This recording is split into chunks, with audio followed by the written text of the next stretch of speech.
tomto školskom roku sa naša škola zapojila do projektu Tenis do škôl. Všetci sme sa na začiatku učili úplné základy tenisu. Najskôr sme si osvojovali správne držanie rakety, postoj a základné údery forehand a backhand. Hrávali sme vo dvojiciach a postupne sme sa zlepšovali. Hru sme trénovali buď bez siete alebo cez sieť.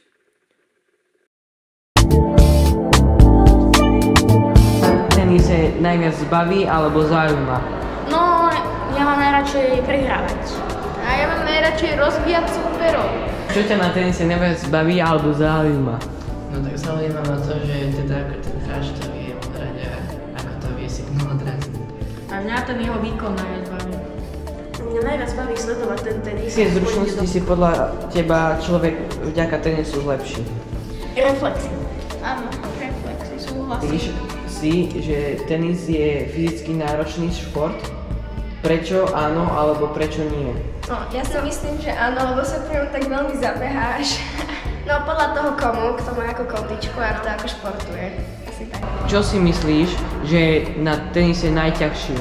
No, za mňa je to zachytenie loptičky, ktorá je rýchlo. A za mňa to je podávanie loptičky súperov. Dobrá myšlienka spraviť školský tenisový turnaj? No, ak by tam boli ľudia, ktorí hrali, tak kľudne.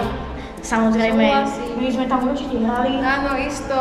Mal si predtým nejaké skúsenosti s hraním tenisu? Hral som 1 rok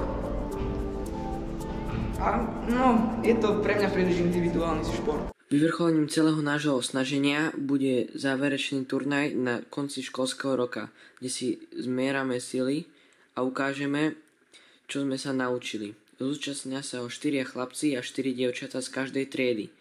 Pre víťazov a súťažiaci sme si pripravili medaily a sladké odmeny. Všetkým hráčom vopred držíme palce.